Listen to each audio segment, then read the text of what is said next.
Okay. Good afternoon, everybody. I hope you can hear me. My name is Chris Jefferson, and welcome to the I See the Difference webinar. What we're going to be doing today is we're going to have a fantastic webinar for you lined up, and we're going to be talking about the careers of the allied health professions. So just to say to those people who are joining in, we're going to be starting in about a minute. We've got lots and lots of people booked in for this. It's going to be really good. I've got a colleague with me today. His name is George, and George is the moderator of this webinar. So his job is to keep me on track, help out with any issues, but also field any questions that you might ask. So you're not going to hear from George apart from him saying hello in about 10 seconds time. You will hear from him at the end. So hello, George.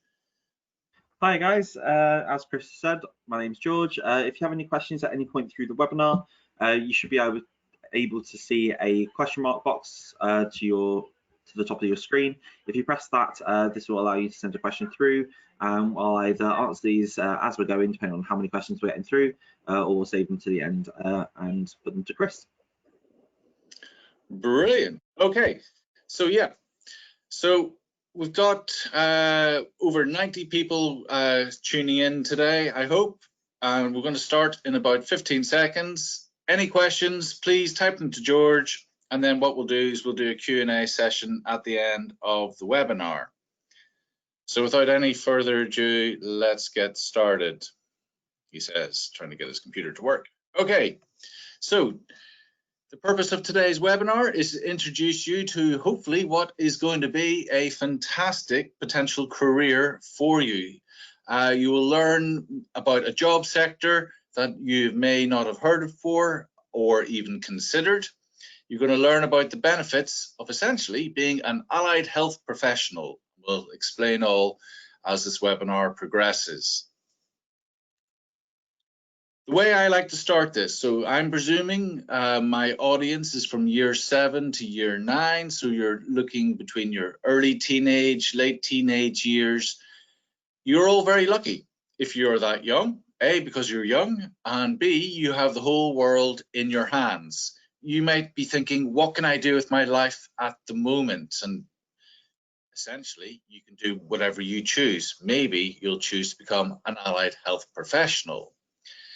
As you can see on the screen, there are some key facts about the average lifespan here. So on average, if you live in the Western world, you live to the grand old age of 80 years.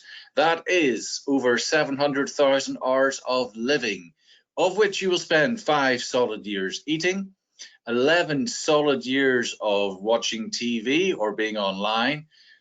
Worryingly, or quite good, depending if you like sleeping or not, you spend nearly a third of your life sleeping, over 26 years asleep.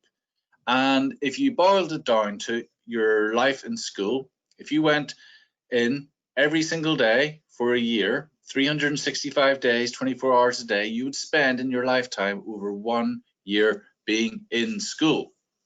But one of the reasons why you're in school is to learn to earn a living. So in your 80 years, you will spend 3 years being on holiday, 2 years of being with your friends, and 15 solid years at work. 15 solid years is over 130,000 hours of your life working. So the whole point of life is not only to be happy, but ideally to get a job and have a career that makes you happy. You're going to spend a lot of your life doing it, so let's make it a good time at work and therefore a good life. I am currently 45 years old, and I always smile when I say that because I cannot believe it. I have had many jobs in my life. I currently work for the College of Podiatry as their outreach officer, promoting allied health professions as a career. Many jobs I have had, and what I have found on my travels, there are about 10 top tips to make you happy at work. At the end of the day, most people get up, they leave their home, they say goodbye to their partner or their family and their pet. They arrive at work, they spend 7 or 8 hours there and then drive home and so on until it's the weekend. Important things to make you happy at work are being appreciated for what you do, getting on with your boss and your colleagues. It is nice when you go into a place of work on a Monday morning to say hello to people who may even end up being your friends. Working with people who you like is really important. Getting on with a boss, having a manager who is supportive, who understands you and supports you in your career development is really, really important. The best bosses I've ever had have all been called Sue, and they made my life really good. I've had bosses who've made my life at work absolutely horrible, to the extent where I got depressed and didn't even want to go to work. And I didn't think I could be bullied at work, but actually I was. However, we go to work to be financially stable. We go to work to earn money, and allied health professions will hit these key points. Good money, good job stability. I've spent many years working for charities, and on at least 3 separate occasions I've gone into work that day, had a sort of, can you come into my office sort of tone type of conversation with my boss, and my boss has said, I'm sorry, there's no more money left. The charity has run out of money, the funding stopped, you're out of work.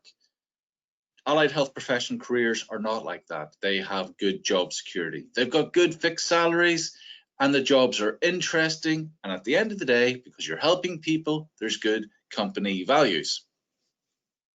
So allied health professionals. A lot of allied health professionals work for the NHS, the National Health Service. We know a lot about the National Health Service, certainly recently because of the coronavirus, but over 1.3 million people work for the NHS, making it the largest employer in the United Kingdom. I know that most of you are probably not sitting in a classroom today, and if you are sitting in a classroom, it's probably not full. But imagine back maybe in 2019 when you were sitting in a classroom, if you close your eyes and imagine looking to the people to your left and people to the right, one of those people in your classroom will be working for the NHS in the next 10 years. So we think of the NHS and you can think of doctors, nurses, surgeons and midwives. But in actual fact, the NHS is a gigantic employer with over 350 different types of job roles you can do. And we are going to look at one of the big branches, the allied health professionals.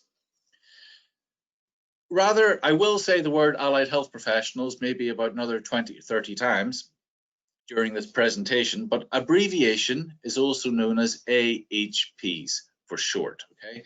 Allied health professions. What they do, what does an AHP do? Well, they make adults and young people live the best lives they can possible to recover from any health issues or health problems. So they care for people. And the word professional means you are an expert. You are, you've read up, you've got lots of knowledge in a certain area. So an allied health professional is an expert in a certain part of the human body. But crucially, they are not a doctor or a nurse, but they are an expert. There are 15 allied health professions. I will freely admit when I started this job in January this year, a lot of these words I would look at and go, I have no idea what those words mean. I do now because that's my job. So some of those words you can see on the screen, some of those job titles may not be familiar to you whatsoever. But don't worry, by the end of this presentation, you should be a lot more familiar with them and then maybe think, oh wow, I could do that as a job, as a living. I could help people by becoming a podiatrist or an orthoptist. At the moment, you might not know what that means. So 15 allied health professionals may be too confusing. So what we're going to do is we're going to break them down into different categories, and then I'm going to tell you a story about a guy called Jeff, but more about Jeff in a few moments. So 4 of the allied health professions can be broken down into therapy type of careers using techniques which help other people get better.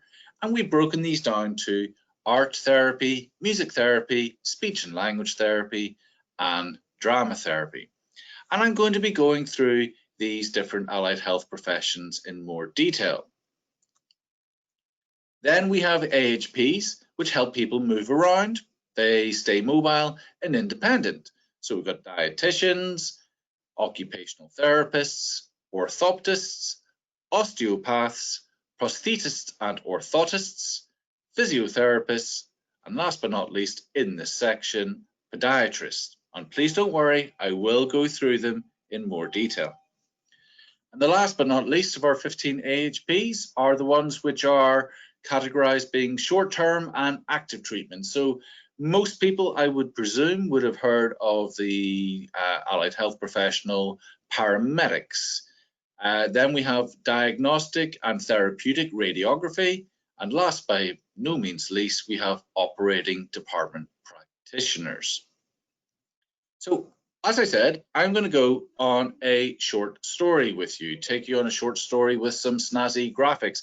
And we're going to use a fictional character called Jeff. Now, Jeff is going to be ill for this fictional story. And I know the graphic there, it looks like Jeff is impaling his head on a giant safety pin or a tack, but actual fact, Jeff has been feeling very unwell and having lots of headaches. And the giant tack is actually some vomit or some sick. So sorry if you're eating a sandwich with this, or I know it's near lunchtime, but let's find out what's happening with Jeff. So Jeff is really ill and no one knows what to do. He's been feeling very nauseous. He's starting to vomit. So his friends and family do what you should do if someone is very ill or had an accident, is they phone 999, and there is Jeff's first encounter with a paramedic. Okay, so paramedics, they respond to the emergencies. They are health professionals, and they are normally those people first on the scene, unless you're actually brought into a hospital yourself. And what they do is they assess people. They go, right, we found out some information on the emergency phone call, but however, they will make their own diagnosis and assessment whether or not this person needs to be taken to hospital straight away and needs life-saving treatment there and then to stabilize the patient before they go to hospital. So Jeff has been taken into the ambulance and he's been driven to A&E, accident and emergency. He's got something wrong with his head. He's not very well. So the first thing what you have to do is work out what is wrong with Jeff. And so he's going to meet a diagnostic radiographer. Diagnostic radiographer, what they do is they use fantastic high-tech machines to scan the inside of your body. And from that, they can work out what is wrong with a person. Now, diagnostic radiographers don't always work just for people who've had accidents and emergencies. They work with people who've had other long-term conditions as well.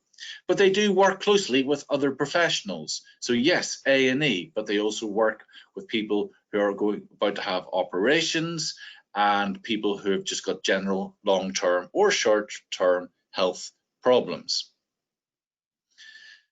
So the diagnostic radiographer diagnosed that Jeff had something wrong with his head. He had a tumor in his brain. A tumor is where you have a growth or an abnormality in your brain, and it may be pressing down in the brain, affecting how your body and your mind works.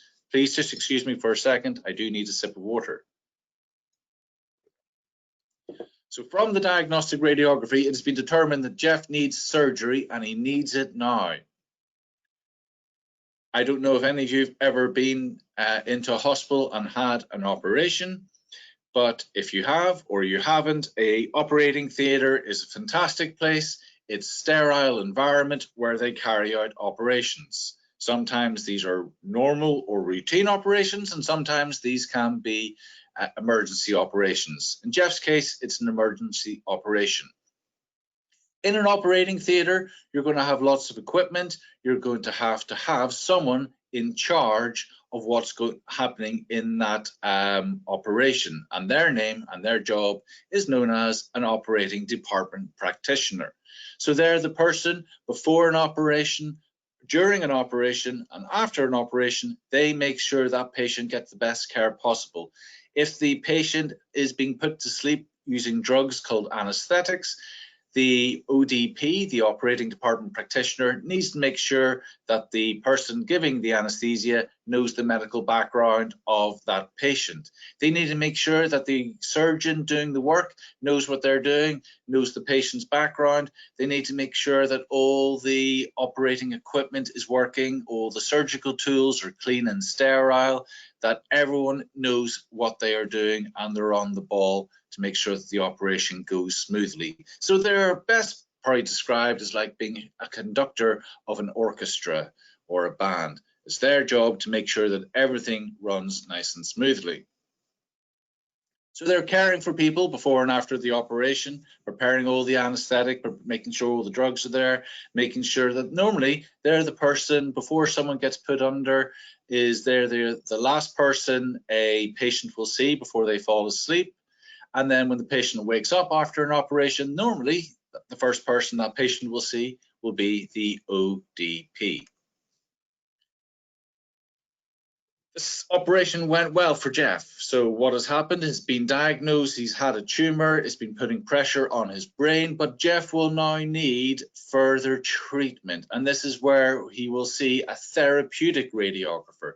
Therapeutic radiographers, we will go into more detail later on because we're going to focus on more of the allied health professions, but therapeutic radiographers use really high-tech equipment to focus and target and destroy dangerous and malformed cells in the human body. Not only do they do that, they also, like a lot of the allied health professions, they look after the family and the patient themselves by talking to them, telling them what's going to go on. A lot of health these days is down to what we eat and what we consume. People might eat too much, people might drink too much.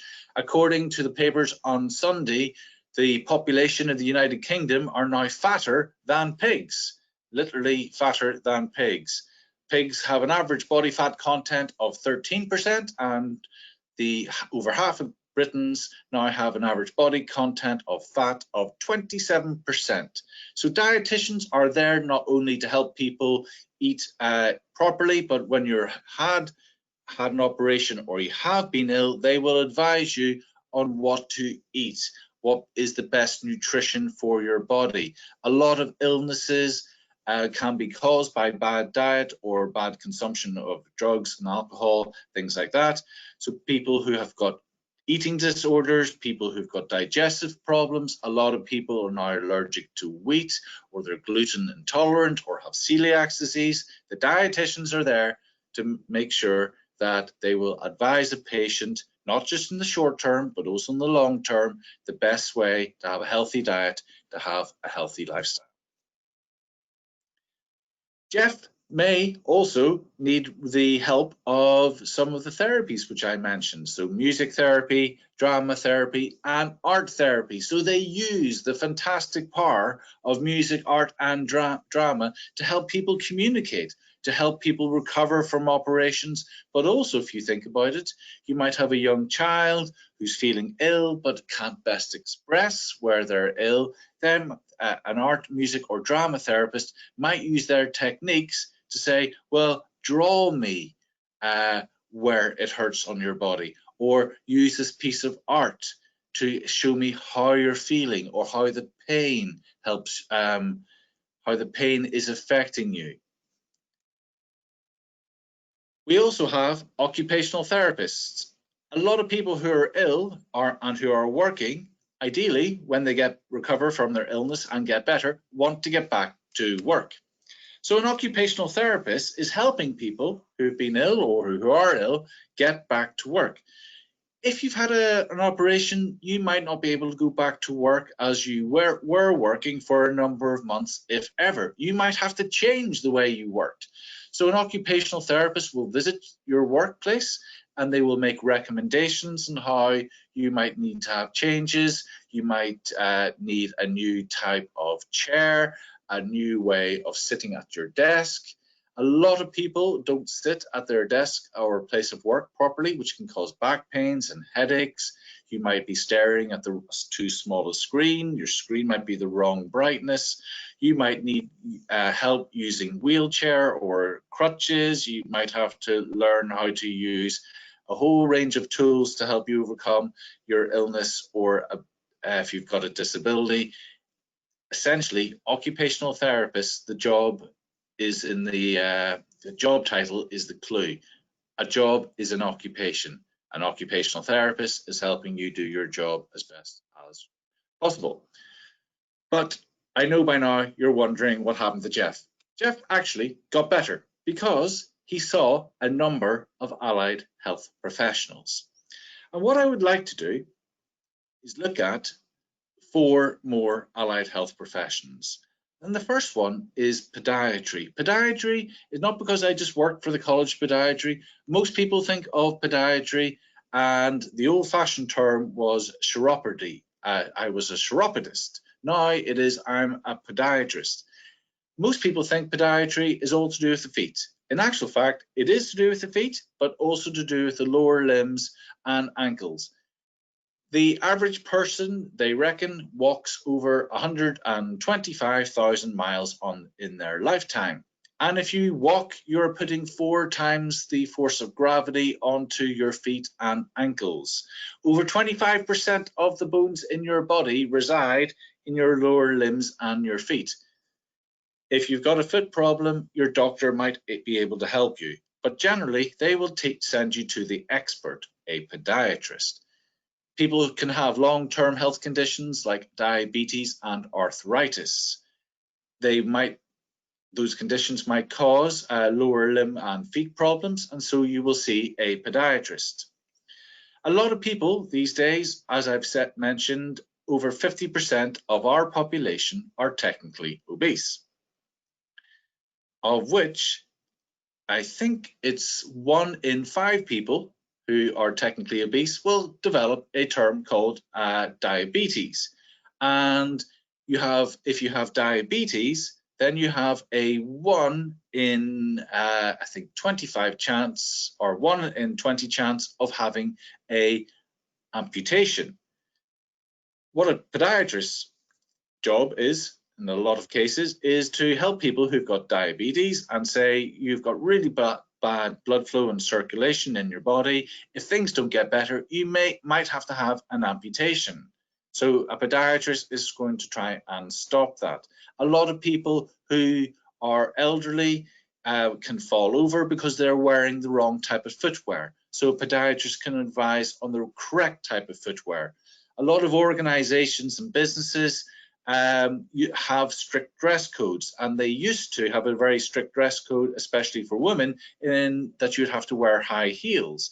Thankfully, that type of thought process is disappearing from the workplace nowadays, but bad fitting footwear can give you a whole range of issues, things like bunions, ingrowing toenails, crossed toes. Essentially, podiatrists are the experts which will help people stay mobile.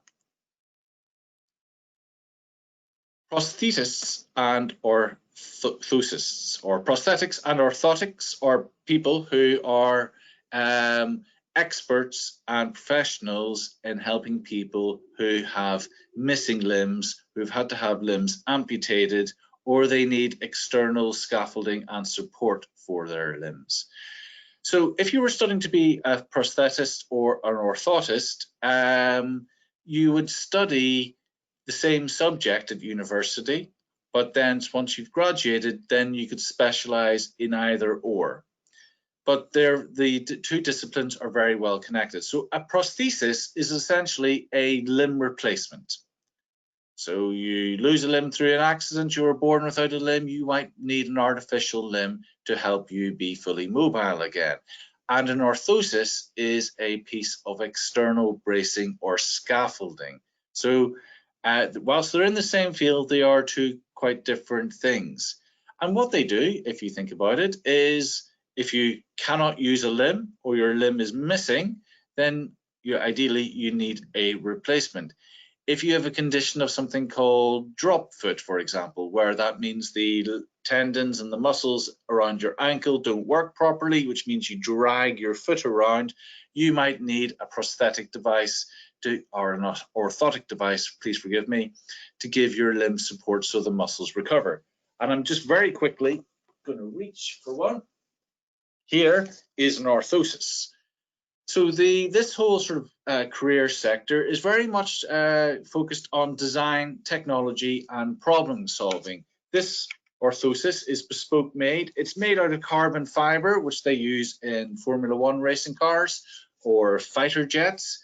So not only are you using computer-aided design and high-tech software, you might be using really big machines, which actually you have to sculpt a limb and then make it out of carbon fiber by baking it in a temperature of up to 3,000 degrees in an oven. So not only are you helping people who have had accidents, you're helping young people and old people, you're helping athletes. We've missed the Olympics this year, but we would have had the Paralympics.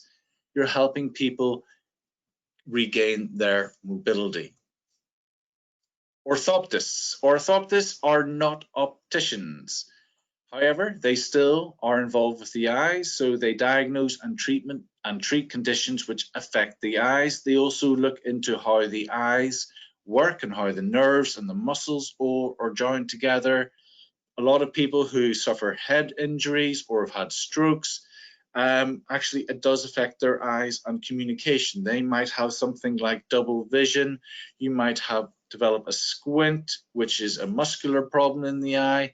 Or if you're a young person, you might have seen one or two of your friends have an eye patch on their eye, which is when you have a condition known as lazy eye. Lazy eye isn't where your muscles are lazy, it's all down to your nerves of your eyes have not developed properly. So what they do is they put a patch on your good eye, and then that means hopefully the nerve development of the lazy eye gets better, increases, strengthens and grows, and then after a couple of weeks or maybe a month or two, you can take the eye patch off and your eyesight problem is sorted. A lot of orthoptists work in hospitals and private practice, but also they do go and do out-call visits into the community and schools, because it's always best to try and detect eyesight problems early. I have talked about therapeutic radiography, but the reason I'm focusing on this again and those previous allied health professions, I will tell you in a second. Unfortunately, 1 in 2 of us are, they reckon 1 in 2 of us are predicted to get cancer, a cancer of some sort, which isn't great. I have had people in my family who have unfortunately died from cancer. I know people in my family who have been diagnosed with cancer and thankfully they've recovered. That has been down to the work of many people in the health service, allied health professions, but in particular therapeutic radiographers. So therapeutic radiographers will look at and target and hopefully kill cancerous cells in your body. So if you think about it, they might have, a doctor might have seen a patient. The patient says, I'm not feeling very ill, I've got blood loss, I'm feeling very tired. They see a diagnostic radiographer who diagnoses, unfortunately, they've got cancer. But the therapeutic radiographer are the people who try and kill the cancer cells. But it's very targeted beams of radiation. You're trying to just kill the bad cells and leave the good cells well alone. It's not just treating cancer, however, you are treating things like tumors as well. A lot of this job, though, is not only using really good high-tech machinery, it's getting to know people and talk to people. The average cancer treatment process lasts over 7 weeks. It could be, and I would imagine it is, a very scary experience going into a white, sterile room with lots of big machines that make lots of noise. You will need someone with the skills and personality to be able to put that patient at ease and explain what's going on. And also people who are strong enough to sometimes, unfortunately, tell their patients that actually the radiography treatment hasn't worked. So why would you want to be an allied health professional? Well, first of all, it's a fantastic career. There is what I would call a standard career path, which your parents or your teachers might say, which follows the advice as this: do well in school, do well in GCSEs, do well in your A levels, apply to university, go to university, come out of university, get a job, have a nice life. And that life might be working anywhere in the world, having kids, having a family, buying a house, driving a car, all that type of thing. A lot of people go to university and they do courses because maybe that's what they've been told to do or advised to do by friends and family and colleagues. However, and especially nowadays, universities are increasingly expensive. The average tuition fee is over £9,000 per year. So I think it's like £9,250 a year. If you round that up to £10,000 a year and add on another £10,000 a year to live and study at university, you're looking for an average 3-year degree at £60,000, which I've got 3 kids and they are aged 13, 12 and 9. So in 6 years' time, I have to find £180,000. I don't know where I'm going to find it. I would be happy whatever my kids do at university, as long as their degree means something. What I'm trying to get to in a very long way is, if you go to university, sometimes you can do a course like history or geography or English, and you can come out and yes, you've got a 2-1 or a first degree, but you may not get a job in that particular profession, which in theory can be argued is quite a lot of money to spend £60,000 when you can't get a job as an historian or a geographer. If you study an allied health professional career, you are pretty much guaranteed a job. Over 92% of people who study to become an allied health professional leave university and they become an allied health professional. The reason being is the United Kingdom needs allied health professionals. Not only could you work for the NHS, you could also work in private practice. What private practice means is that you're working for yourself. You could be your own boss. The essence of the job is you're looking after patients, you're looking after people, you're meeting them, you're greeting them, you're saying hello to them, you're asking what's wrong with them, you find out what's wrong, and hopefully your job is to make that person get better. But the really great thing as an allied health professional is once you're in that career, you could be a podiatrist, you could be an art therapist, you could be a therapeutic radiographer. Once you're in the profession, you've got really good job security, you're going to be paid well, and you've got really good opportunities to advance and be promoted. So you find an area in your individual discipline that interests you, that could be your focus for work. The other great thing is, generally, maybe apart from paramedics, generally it's 9 to 5. It's a 9 to 5 job. So you get up in the morning, have your bran flakes, get into the car, get on the train, get on your bike, go to work, come back, make some nice food, watch something decent on TV, go out and play some sports, say hello to the kids and the wife. That's your job, but it's a good job. You're not working really early in the morning or really late at night. In terms of grades, I will explain about this in a bit more detail, but in general terms, we're looking, depending on the allied health profession, you're looking from 3 C's onwards to 2 A's and a B. But here's the good part. This is not the best part, but it's certainly good.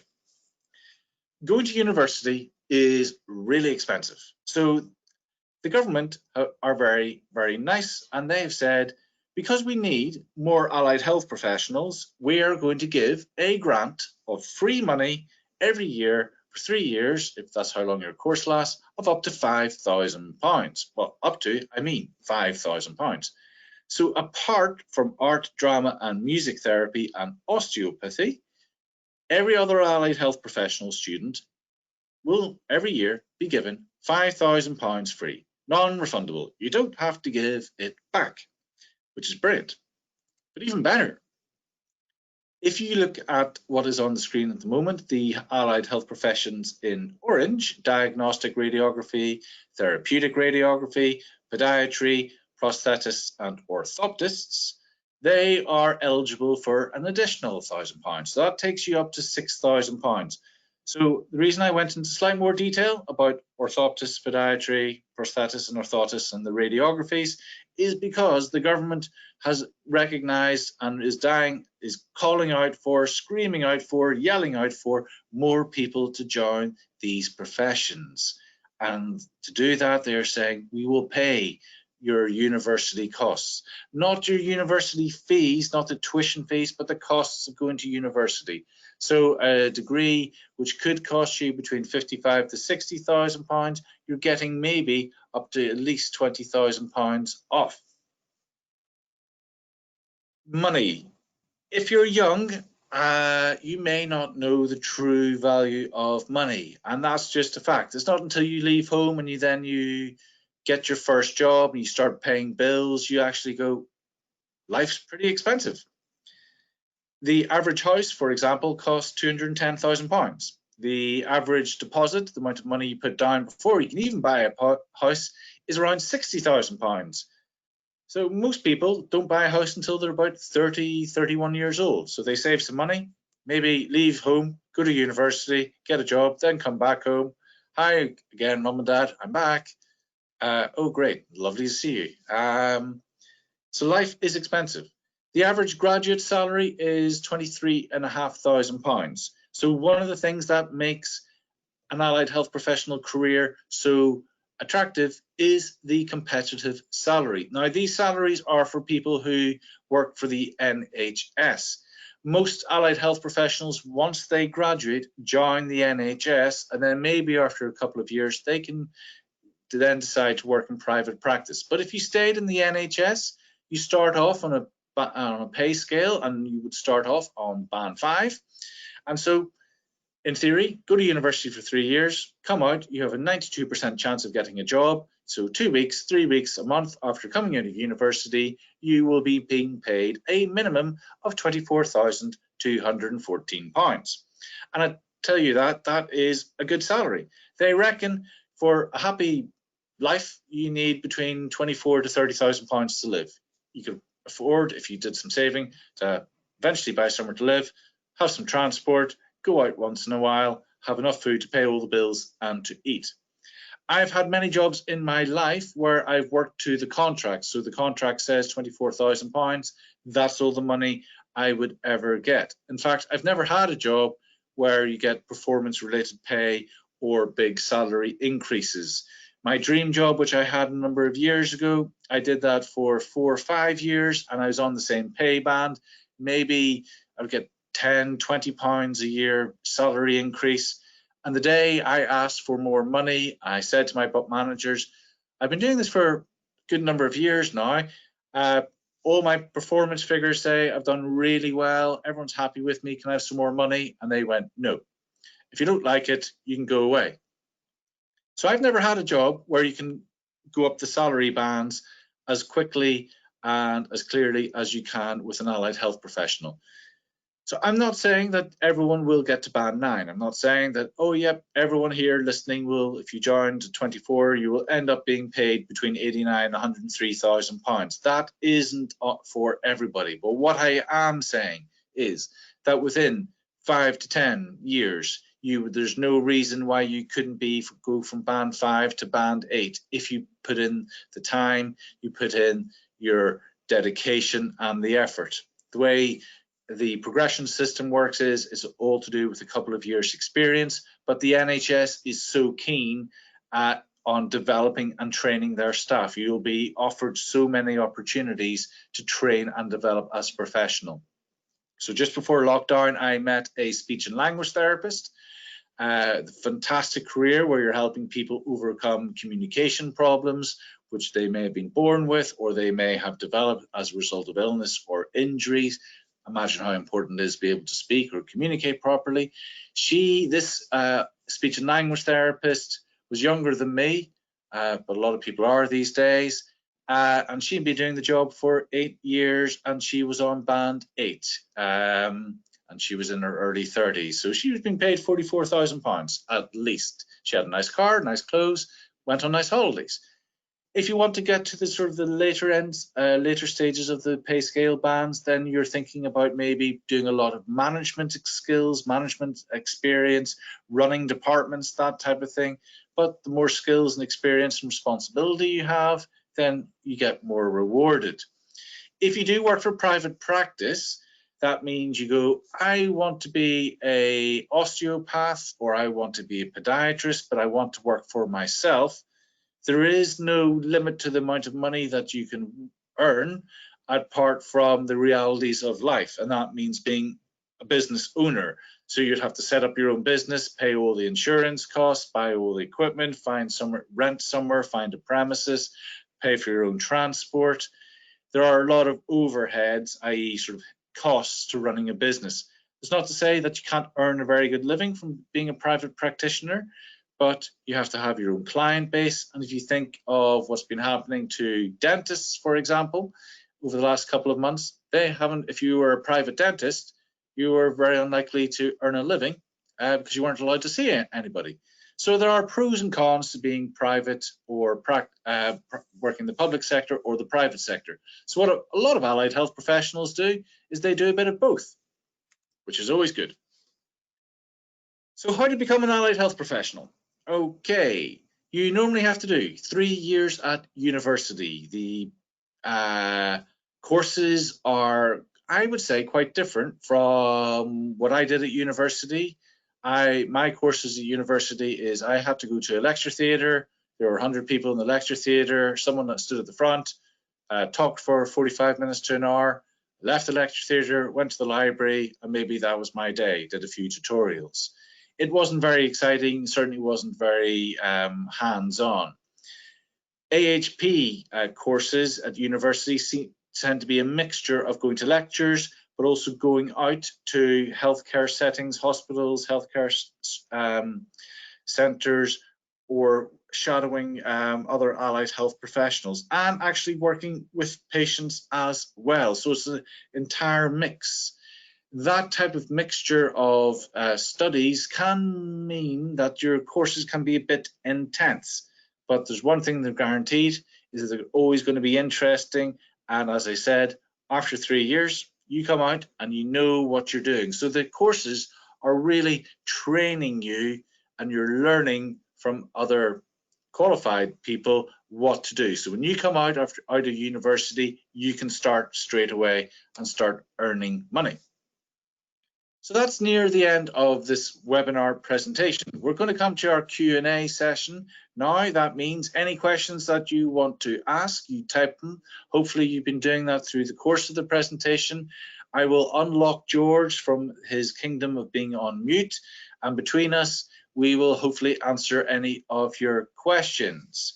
A lot of questions you will be able to be answered, hopefully, through our fantastic website, which is icthedifference.co.uk. We are also on email today.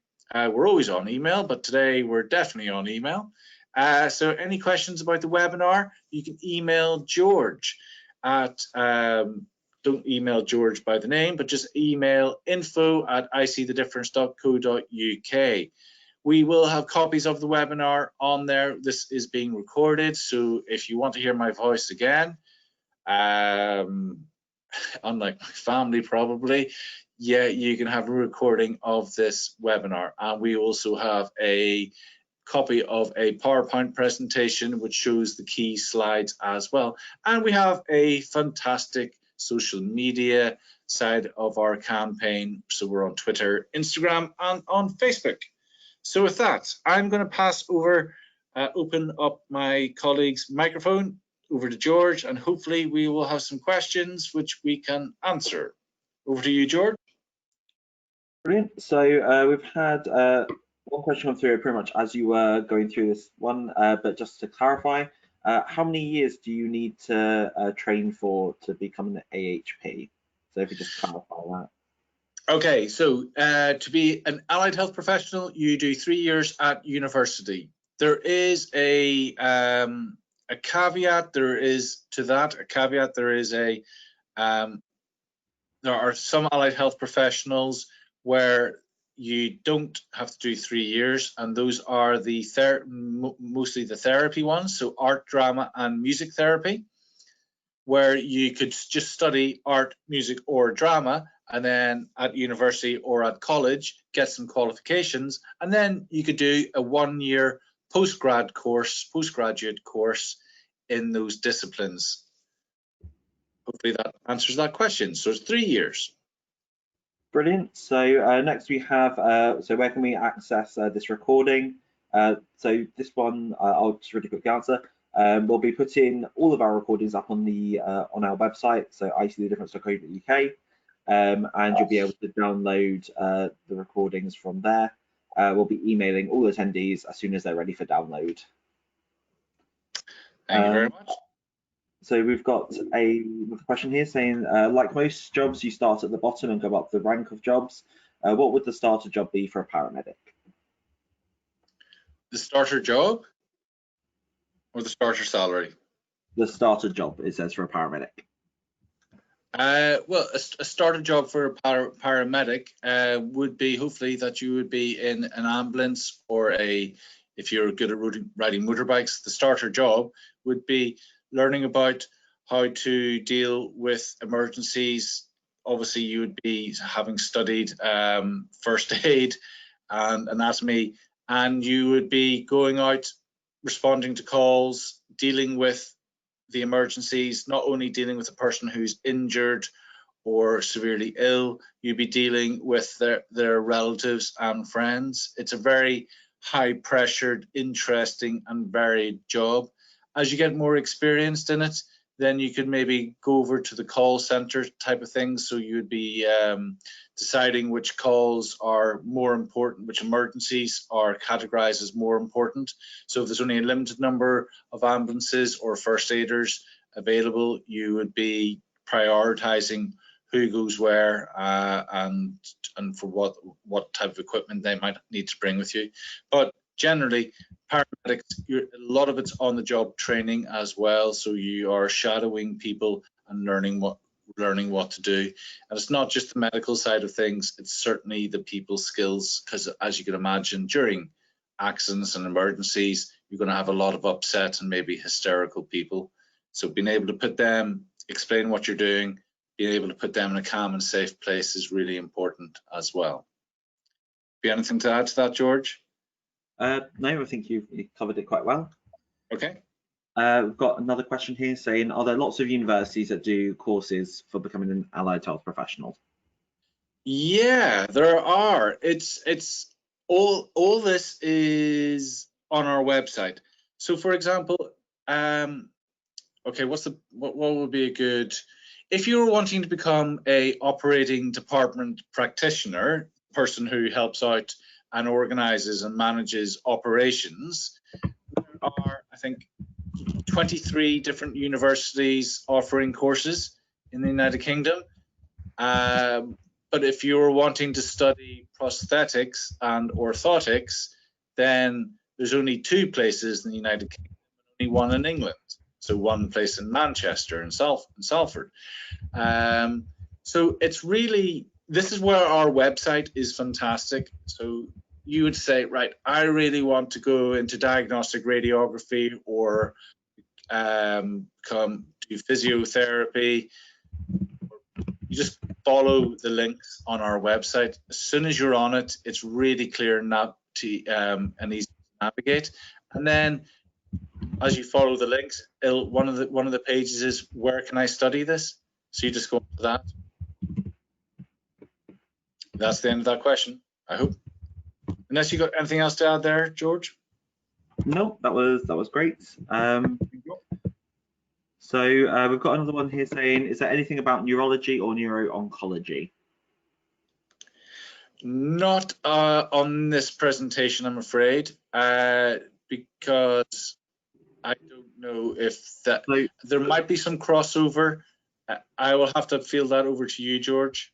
Yeah, so there's none that are purely neurology or neuro-oncology. However, there are some that do have quite large elements of those kind of areas in their particular kind of field of study. So, for example, orthoptics is very much a neurological based profession, because you're looking at not only just the eye but also the brain, and how the eye and the brain interacts, because often any issues that you have with the brain can affect the eye.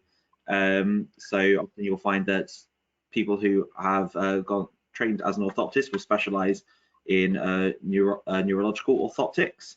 And similarly with neuro-oncology, often you'll find that people have gone in to do therapeutic radiography. They could then specialize in research with a focus on kind of cancers of the brain and looking more into that area. So that would be more of an advanced kind of area of study, following one of the original degrees, so in either orthoptics or therapeutic radiography. Okay, brilliant answer, George. Much better than my answer. Thank you. Another question is, do you start at different bands for different professions?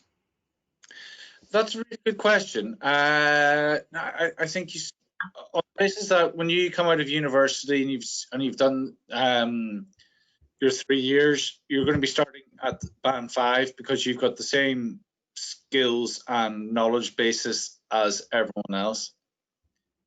I mean that is what I'm presuming. George, do you know any different?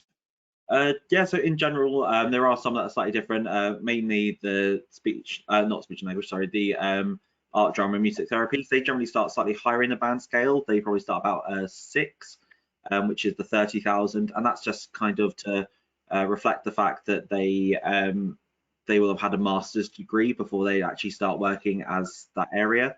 But in general, for the rest of the professions, you'll generally start at a band 5 salary in the NHS pay scale, which is about 24,000. Okay, thank you. Question. Then we have another question saying, if you join as an AHP, do you also join the NHS?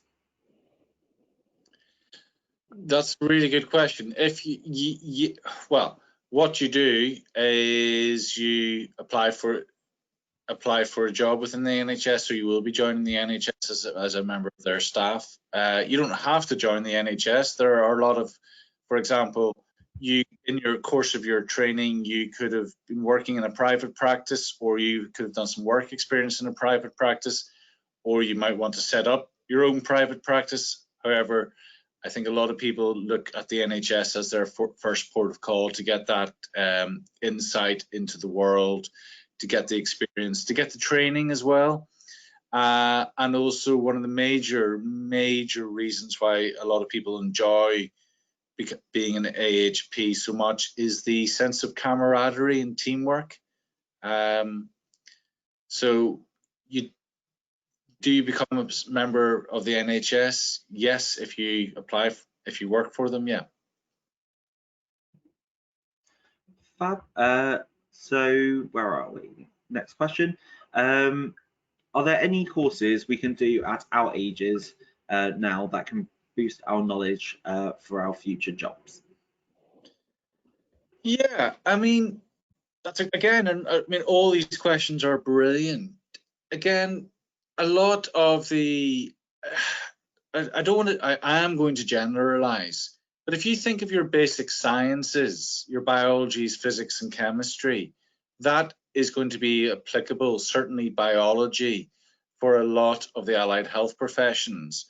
However, if you're interested in the prosthetics and orthotics, for example, then maybe STEM subjects are going to be very useful to study as well. So science, technology, engineering, mathematics, design, technology, IT, computer-aided design, because those subjects are going to be very useful when you're coming up with engineering and creative solutions to mobility problems.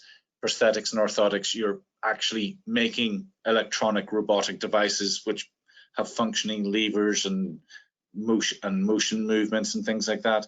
So it's a whole range of subjects that you can do. A lot of people if they're wanting to do physiotherapy, might want to study sports sciences, but in that they might find an interest of going, oh, I'll be a physiotherapist or a sports podiatrist, for example. But generally, it's the sciences. The again, all the individual institutions which offer these courses will say what subjects ideally we need you to have studied in school. I mean, the key thing is really not only to get the best grades as possible, but also to have the best CV as possible. A lot of universities, yes, they need students, but there might be an informal interview process, or you might have to write an application letter. And a lot of people want to know more about you as a person. What do you do outside school as well as inside school? Not just your subjects that you study. Are you a member of any sort of social clubs in school? The chess club, hockey club, football club, debating society, drama? Do you do any volunteering on the weekends? Are you a member of the Cubs and Scouts? There's going to be there is a lot of competition out there, and whatever you can do to make yourself stand out is all for the better. I divert slightly. So the original answer to the original question is sciences feature quite heavily, but it's always worth checking what subjects are required and needed for each different allied health profession. Fab. That's that one answered. Yeah. So I've got another question here which kind of relates to that kind of area, which says I'm in the middle set of science and I'm struggling. Would I be good in this career? Yes, you would. I think if you can recognize that you're struggling, maybe you're struggling because you're finding it difficult. Sometimes work can be very difficult if you don't see an end result or a purpose to it. And if you had a goal to achieve, an aim to strive for, then maybe that would help you focus. There's going to be minimum grades required for certain allied health professions. I think you need to have a talk with your teachers, say where you're struggling, how are you struggling, and if you really want to become that allied health profession, you think, wow, that's a job, that's a career which I get paid to do something which I want to do. As I said at the start of the presentation, if you can find what you want to do and you enjoy it as a living, that's part of the success of life, because if there's nothing worse than doing a job you don't want to do. So my honest advice would be to this person would be find out or ask yourself what parts are you struggling on, and recognizing where your weaknesses are is a major strength in itself. It's a lot of people don't realize. I think it's quite a mature thing to do as well. And so, yeah, just work. I'm not saying work harder. Maybe work smarter. Identify what you're finding hard, and ask your teachers. That's what they're paid to do. They're paid to help you. If you say to your teacher, I want to be this allied health professional, I need to be really good at these subjects. This is where I'm struggling in my subjects. If you can overcome that, then when you go to university and whatever you do in life, then you will be successful. So yeah, just keep it up, and try hard. Never give up. Great. So we've got another question here saying, could you do more than one AHP job?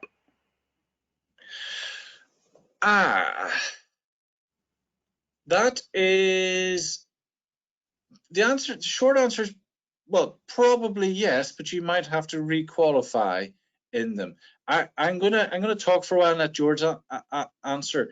So, for example, the prosthetics and orthotics are two different jobs, but you study the same thing at university. So you'd study the prosthetics orthotics course, but I would suggest that during those studies you might go, I'm more interested in prosthetics, the artificial limb replacement, than the orthotics, the external bracketing and scaffolding element to it. There may be some crossover between diagnostic radiography and therapeutic radiography as well. But I think if you spend 3 years studying a subject, you're studying different elements to a course. it's a bit hard to explain. A lot of the allied health professional courses at university, and you can go online and you can see what the courses involve. So this is year 1, this is year 2. They split every year up into different sections called modules.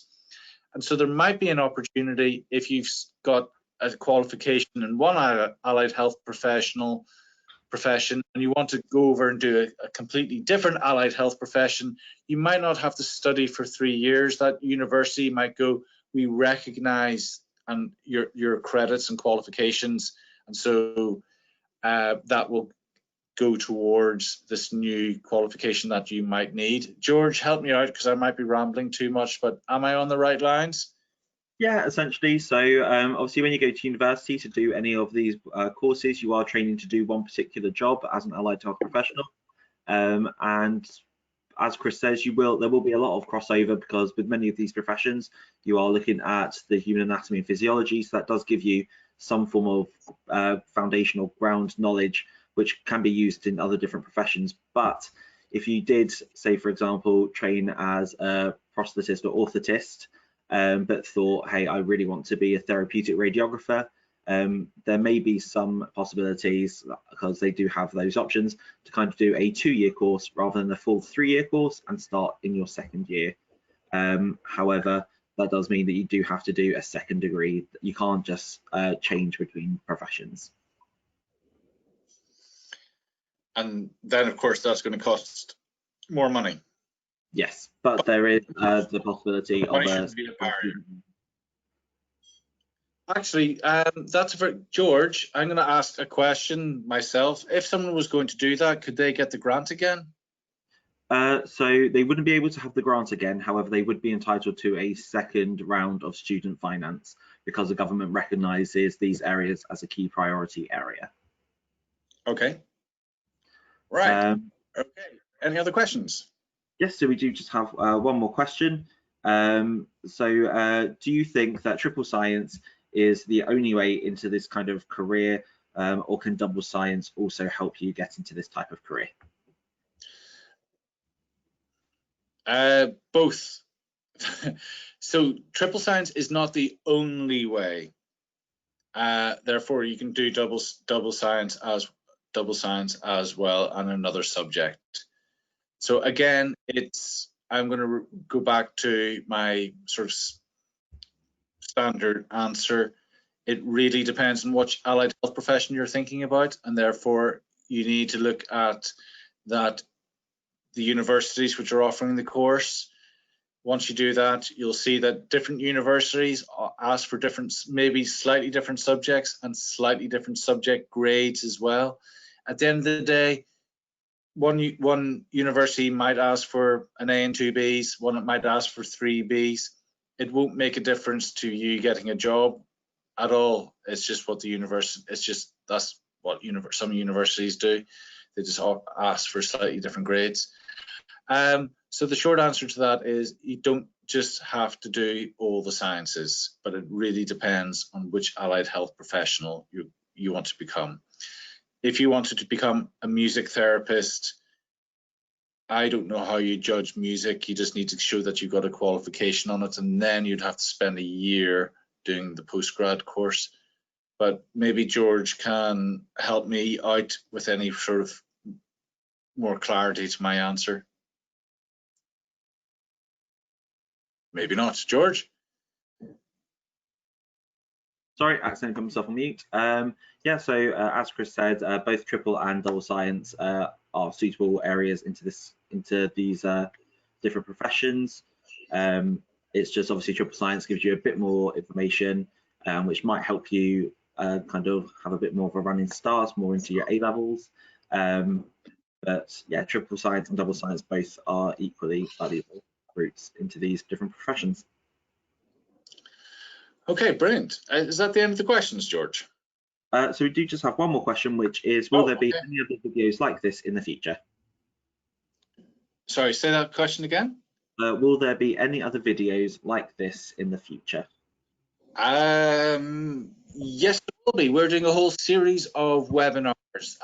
In July, we are going to be doing specific webinars today which focus on the 4 allied health professions which are most in demand. So the podiatry, prosthetics, orthotics, therapeutic radiography, and orthoptics.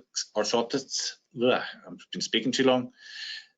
We're also going to be doing more overview allied health professions as well, webinars as well. So the simple thing is look on our website and you'll see which webinars are coming up and on what topic.